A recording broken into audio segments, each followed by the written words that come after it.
At night, the White House looks almost weightless. Floodlights wash the walls in soft white.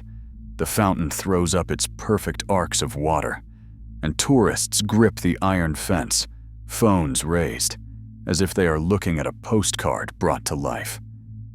But if you could walk past the guards, through the doors, and down into the belly of this building, you would find something very different. Steel beams hidden behind 18th century plaster, a bunker designed for nuclear war, rooms built by enslaved hands in a city that called itself the capital of freedom, and corridors where presidents, first ladies, and visiting prime ministers swear they have seen ghosts. This is the story of the White House as very few people think of it, not just as a symbol of democracy, but as a house of secrets, a place that has survived fire, near collapse, covert listening devices, and more than 2 centuries of whispered stories. And it all started with a problem so serious, the president's own home was in danger of falling down. It is the late 1940s, and Harry Truman is living in a death trap. One evening, as the story is often told, the president hears an ominous groan from somewhere deep in the mansion. A chandelier sways above him.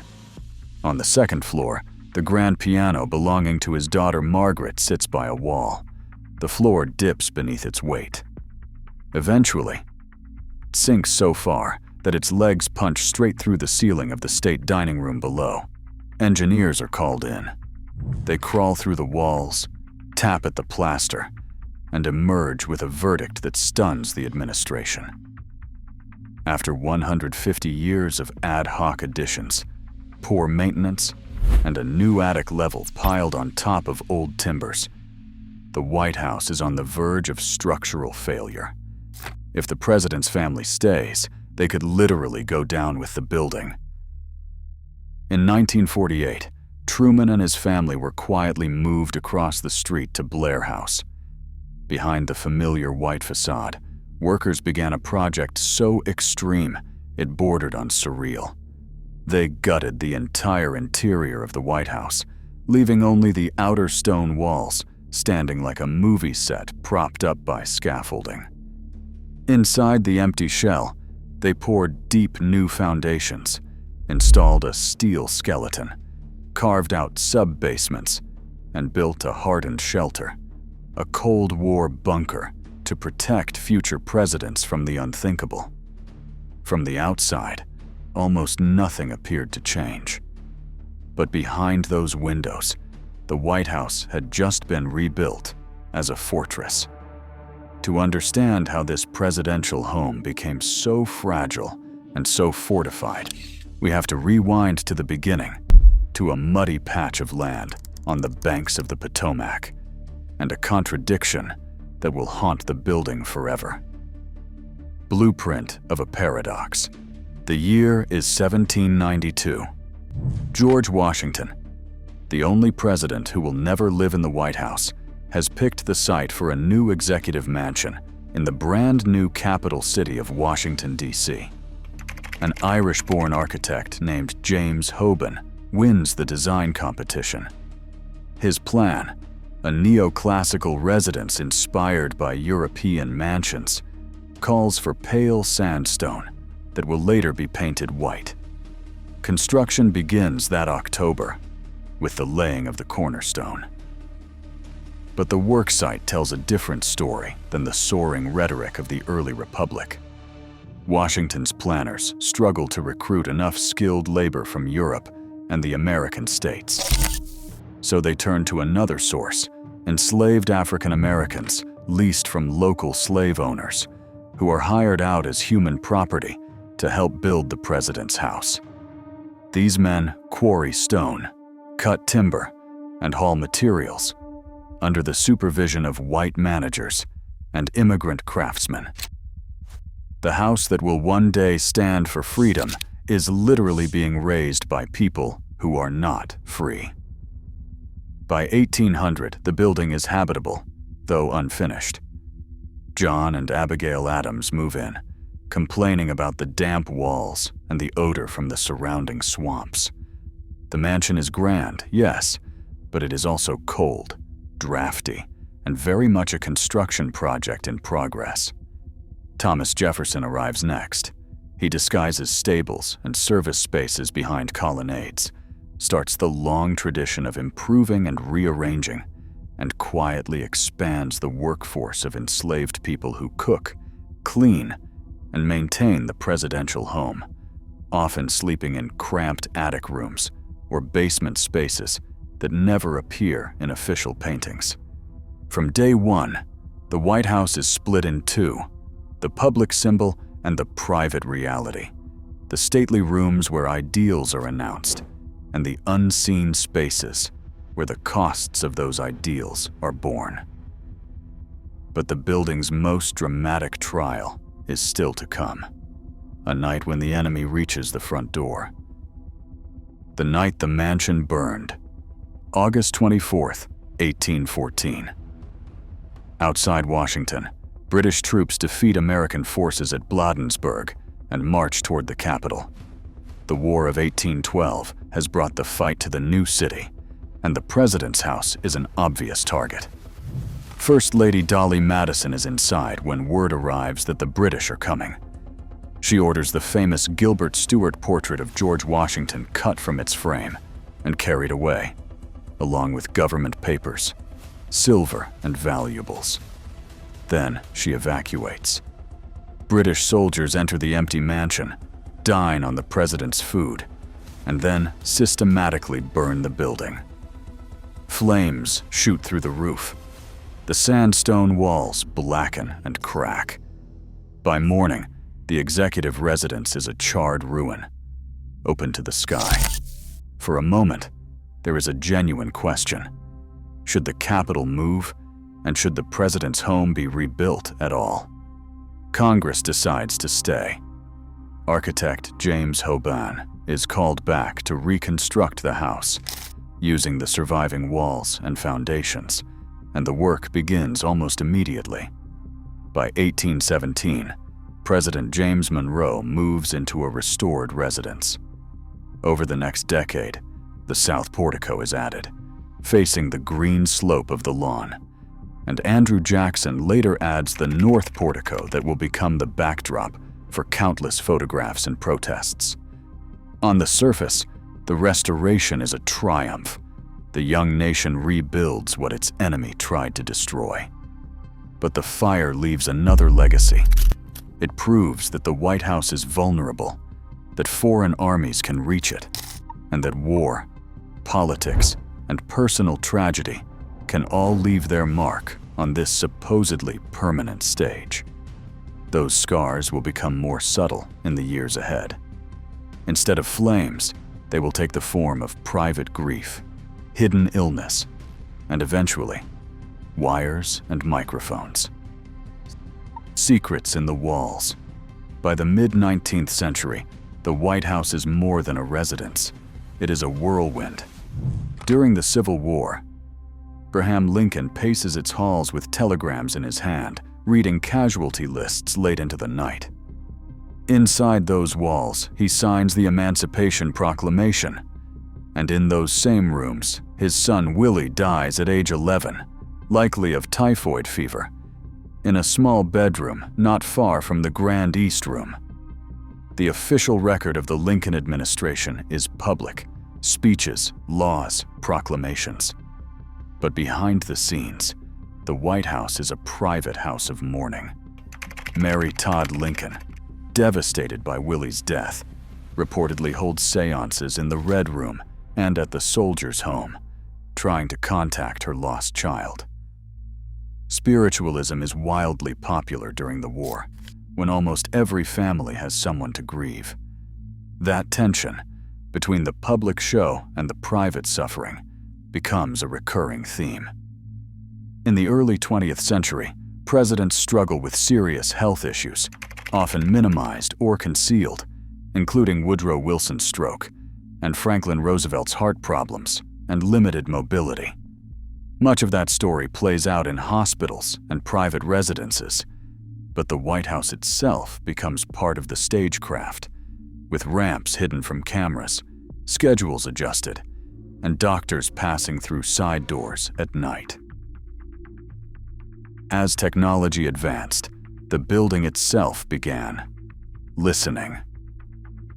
By the 1960s and the 1970s, presidents installed their own secret recording systems.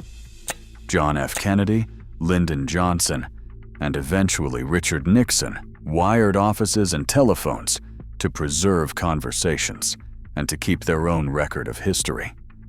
Nixon's system, especially, was designed to be automatic and hidden, capturing more than he intended. The resulting tapes eventually revealed the inner workings of his presidency and helped bring him down during the Watergate scandal. The White House became a place where walls literally have ears. Beneath those walls, another kind of secrecy was taking shape, one designed not just to listen, but to survive. The underground city. Go back to Truman's gutted White House in the late 1940s and follow the workers not up, but down. As they dig out new foundations, they carve sub-basements and tunnels beneath the residents. Part of this underground warren will eventually become something the public only hears about in moments of crisis: a presidential bunker. The first White House bomb shelter was built during World War II under Franklin Roosevelt, as fear of air raids and later atomic weapons grew. During Truman's massive renovation, this bunker is expanded and hardened, evolving into what is now known as the Presidential Emergency Operations Center, PEOC, located beneath the East Wing. Connected to other secure spaces and communications systems, the PEOC is designed to keep the president and key officials alive and in contact with the outside world if Washington is attacked. Over the decades, tunnels and passageways link the White House to nearby buildings like the Treasury, a sturdy granite structure with its own vaults turned into shelter space.